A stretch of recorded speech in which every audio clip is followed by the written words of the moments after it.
Beautiful. Peace be upon you. How are you? Today's episode topic is the war on Gaza and the Ben-Gurion Canal project. The war has lasted for hundreds of days, exceeding 300, amidst horrifying and saddening scenes. Some say that there are economic opportunities behind the war on Gaza, bringing up the Ben-Gurion project or the Ben-Gurion Canal from the 1960s. They claim that now is the time to revive this project. This canal is planned to connect Europe and Asia, and Israel is expected to benefit economically from this canal, which would essentially be a substitute for the Suez Canal.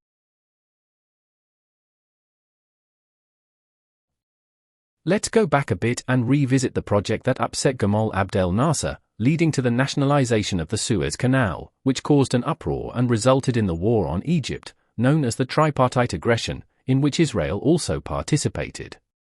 I used to always wonder, ever since I was young, why such an all-out war was waged against Egypt when the canal was on its land.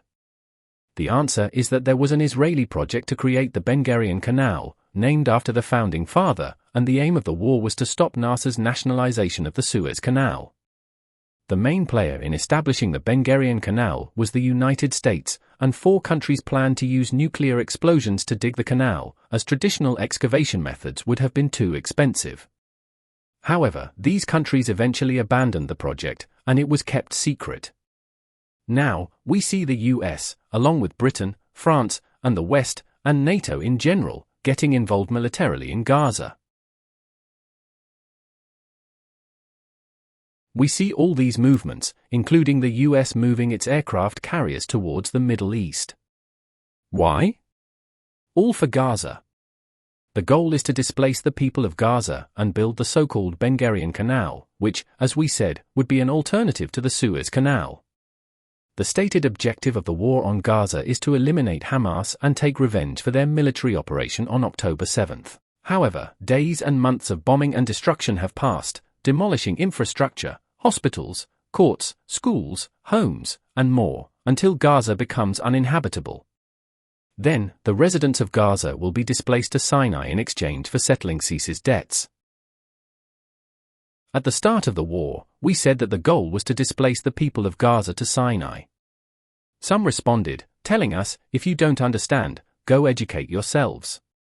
No, we do understand, and we understand well. But people who don't understand geopolitics shouldn't make public statements about things that aren't real. The Ben-Gurion Canal is coming, and it is powerful, supported by international agreements, and we need to wake up. Our problem as a nation is that we deal with our issues emotionally. Then comes a well-known Eastern channel, which I won't name, and it shows us images of killing, displacement, and bloodshed. We say it's enough to look at our issues through the lens of emotion. Emotion is necessary, but we need to be pragmatic when dealing with the nation's issues, because the other side is practical and pragmatic. They don't see things through the lens of mercy or emotion, they follow their plans and pursue their goals at the right time, while we cry at the wrong time. As some say, the US is the main and central supporter of the apartheid system in Israel, standing alongside the West and Europe to assist Israel militarily and even participate in the war. They don't hesitate for a moment to provide even more support to Israel to carry out its acts of extermination. I know this is a somewhat complex topic, but I will go into it in depth to clarify the picture, so we no longer see only the image portrayed by the media. The media is complicit in deception. We ask ourselves, why is the West so determined to end Gaza? I'm not talking about Hamas, I'm talking about Gaza. The West does not hesitate for a moment to displace the people of Gaza to Egypt, specifically to Sinai, in exchange for Sisi's debt settlement. So the goal is bigger than the war on Gaza. Why does the West want an alternative canal to the Suez Canal? Before we get into the topic, we need to look at the map to understand its origins.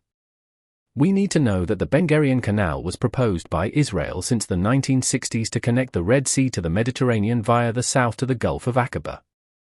The Ben-Gurion Canal, as envisioned, would be close to the Suez Canal, and it is planned to significantly reduce the revenues of the Suez Canal. The route was planned to pass through Eilat and the Jordanian border, along the Arava Valley for about 100 kilometers between the Negev Mountains and the Jordanian highlands, and then turn west before the Dead Sea, crossing the Negev Mountains. Initially, it was supposed to bypass Gaza and connect to the Mediterranean near Ashkelon. In July 1963, a memo from Lawrence Livermore National Laboratory under contract with the U.S. Department of Energy explored the possibility of using 520 buried nuclear explosions to help carve the canal through the hills of the Negev Desert, which would cover about 130 miles of the 160-mile route. The rest of the route would pass through uninhabited desert areas, where nuclear drilling methods could be used. The document was classified until 1963. The idea of the Ben-Gurion Canal has existed for a long time but resurfaced with the Abraham Accords. Meanwhile, Muslims and Arabs are in a deep slumber. In 2021, Israel clearly announced that it would begin constructing the Ben-Gurion Canal, but the obstacle that had to be removed was Gaza. One of Israel's conditions for the project was that the canal route should not pass through the territorial waters of any country. This is why Egypt was ordered to cede the islands of Tiran and Sana'a to Saudi Arabia, and to redraw the maritime borders between the two countries, thus allowing the canal to pass through international waters to Gaza or the canal area that will be excavated. They planned for the final port of the canal to be in Gaza after completely destroying Gaza and displacing its residents to Sinai in exchange for settling Sisi's debts. Sisi, of course, has no problem with this. Unfortunately, the major players are at work, but the people are not paying attention. To reduce the costs of constructing the Ben-Gurion Canal, Gaza must be destroyed, and massacres must be committed. This world, which boasts of freedoms and claims that life is the most precious thing, makes it clear that to reduce the costs of the Ben-Gurion Canal, Gaza must be completely destroyed and its residents displaced. The people have no problem with this economic project, as it reduces costs and increases profits and revenues. The canal would, in fact, be two canals, one transporting from the Red Sea to the Mediterranean, and the other going the opposite direction. This is unlike the Suez Canal, where traffic alternates every day. Meanwhile, Arab channels weep and wail. Forgive me for saying this, but the other side only understands two things: time and land. Any war is calculated in terms of these two things. The other side, frankly, should be respected because they are rational and pragmatic, knowing how to defend their interests. We must change our perspective of the world and how we approach issues. We must defend our nations not only emotionally but also rationally, focusing on the economic and financial interests of our countries. Each one of us must work to strengthen our nation and ensure its progress, not through emotions but through planning, pragmatism and science. This is the foundation.